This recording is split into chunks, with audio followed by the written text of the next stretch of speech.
संतों के संग का महत्व क्या है, हमारे जीवन पर वो कैसे प्रभाव डालता है। आपको प्रवचन सुनाने वाला गुरु अगर खुद बंधन मुक्त नहीं तो वह आपको जितनी देर चाहे बंधन मुक्त होने वाले प्रवचन दे दे, उसके प्रवचनों का आप पर कोई असर नहीं होगा, कोई प्रभाव नहीं होगा।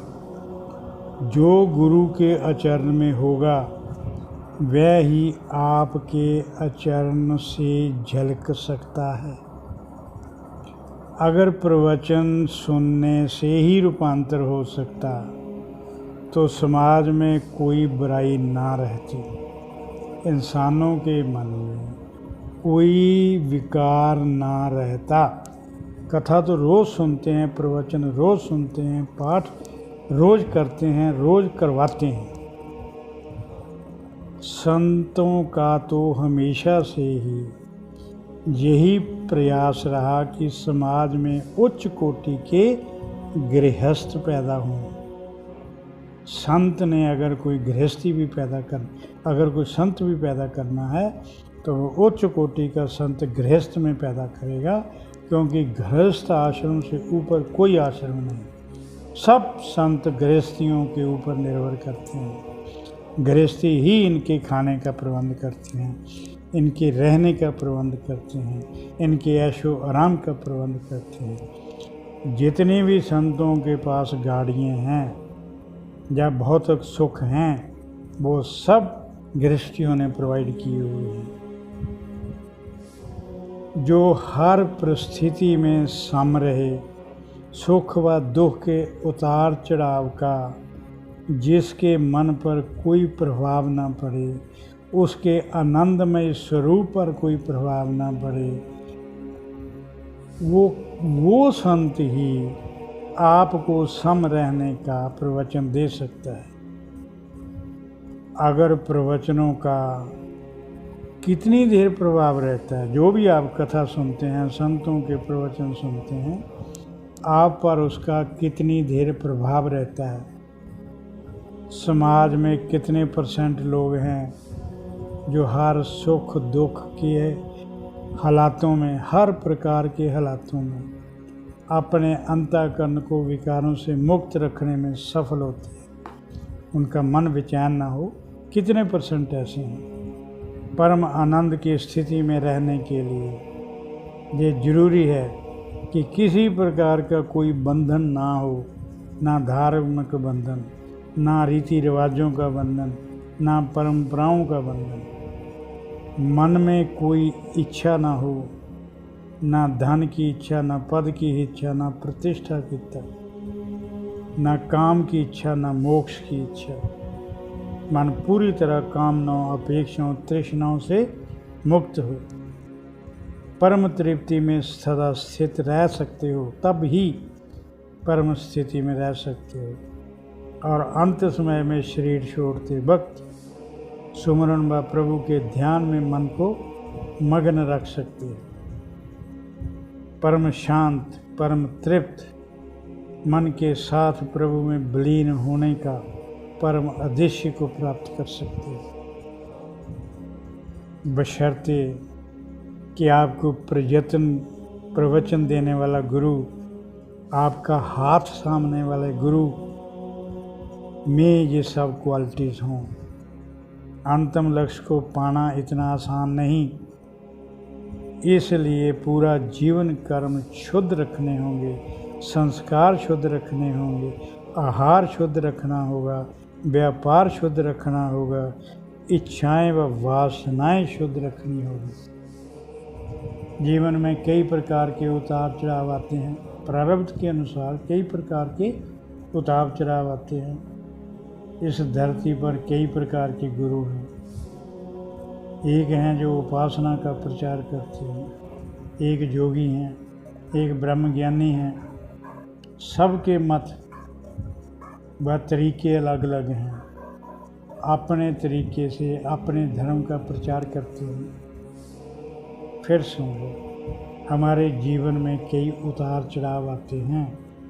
इस धरती पर कई प्रकार के गुरु हैं। एक हैं जो उपासना का प्रचार करते हैं, इस देवी देवता की भक्ति करो मुक्ति मिल जाएगी। एक योगी हैं जो योग करवाते हैं, और एक हठ योगी हैं जो हठ करवाते हैं। एक कर्मकांडी है जो कर्मकांड करवाते हैं। एक ब्रह्म ज्ञानी है जो ब्रह्म में स्थित करवाते हैं और ब्रह्म बनवा देते हैं। इन सब के मत व तरीके अलग अलग हैं, अपने अपने तरीक़ों का ये प्रचार करते हैं। उपासक धर्म गुरुओं का मानना है प्रभु के दर्शनों की कामना करते हुए भक्ति व सुमरन करें। उपासक गुरु क्या करते हैं? उपासक धर्म गुरुओं का मानना है कि प्रभु के दर्शनों की कामना करते हुए भक्ति व सुमरन करें। ऐसा करने से कर्म शुद्ध हो जाएंगे। समाज विरोधी, धर्म विरोधी सब प्रकार के कर्म छूट जाएंगे। सब प्रकार के बुरे कर्म छूट जाएंगे। इसके लिए आराधना, उपासना व भक्ति के साथ, इसलिए उपासना साधना भक्ति के साथ धार्मिक स्थानों, तीर्थ स्थानों के दर्शन करने के लिए जाओ। पवित्र नदियों, पवित्र सरोवरों में स्नान करके पुण्य कमाओ। ऐसा करने से कर्म शुद्ध होंगे। कर्म शुद्ध होने से वासनाएं शुद्ध होंगी, और संत समय और अंत समय शरीर छोड़ते समय जब वासनाएं नहीं होगी, फिर जैसी मति वैसी गति होगी। जैसी मति वैसी गति होगी।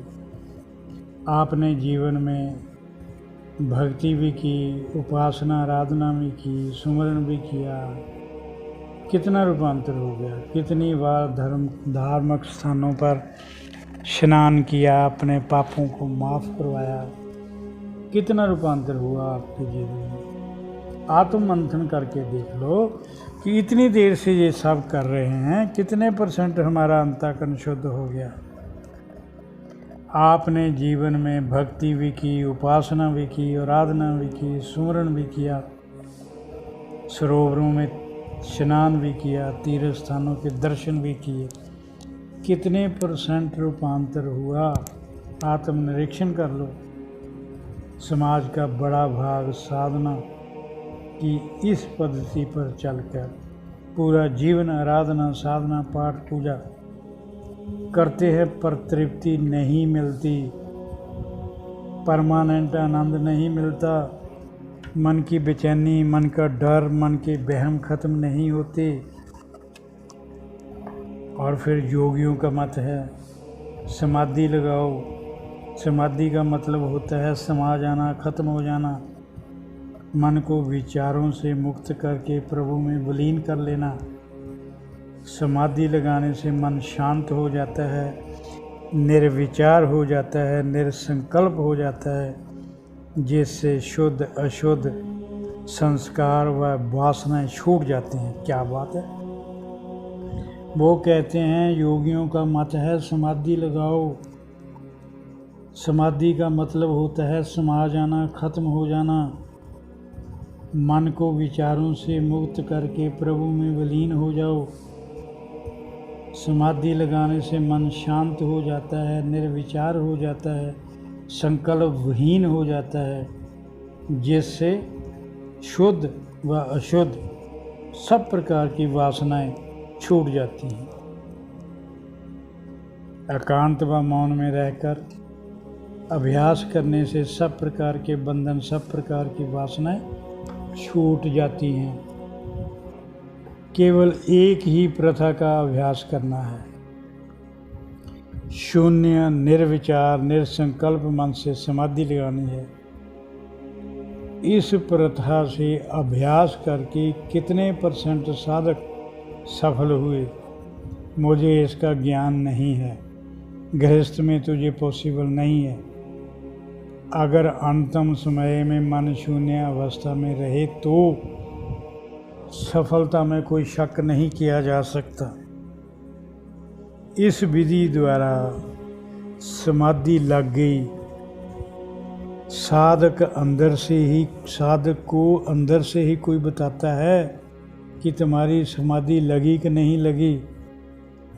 तुम्हारी समाधि लगी या नहीं लगी ये बताने के लिए कोई बाहर से तो आएगा नहीं, जो अंदर होगा वो ही बताएगा।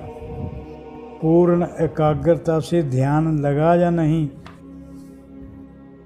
मन शून्य अवस्था में है या नहीं, मन पूरी तरह शांत है या नहीं, मन निर्विकल्प निरसंकल्प है या नहीं। जब ध्यान में आंखें बंद हैं, एकांत में मन एकाग्र होकर समाधि में समा गया, समाधि की अवस्था में स्थित है। जब मन है ही नहीं, समाधि मतलब समा गया, तब शरीर के अंदर जो सत्ता मौजूद है वह मन को बताती है आपकी समाधि लग गई, अब आप मेरे दर्शनों के काबिल बन गए। इस क्षण जीव के साथ जो घटना घटती है उसी को आत्म साक्षात्कार कहते हैं, इसी को आत्मबोध कहते हैं, इसी को मोक्ष अवस्था को प्राप्त सिद्ध कहते हैं। बहुत ही प्यारा, बहुत ही न्यारा रास्ता है। भक्ति साधना आराधना के बाद अगला कदम है समाधि। साधक उपासक से योगी बन जाता है, साधक उपासक से योगी बन जाता है, ध्यान से समाधि में प्रवेश कर जाता है। जब ध्यान से समाधि में प्रवेश कर गए तो समझना लक्ष्य प्राप्ति के बहुत करीब हो, लक्ष्य प्राप्ति के बहुत करीब हो और सफलता मिलने ही वाली है। अब सफलता दूर नहीं है। अब पता चलेगा सब्बे घट मेरा साया, खाली घट न को बलहारी उस घट के, जिस घट प्रगट होए। जिसके शरीर में प्रभु प्रकट हो जाते हैं वह शरीर पूजनीय बन जाता है, वह शरीर पूजनीय बन जाता है।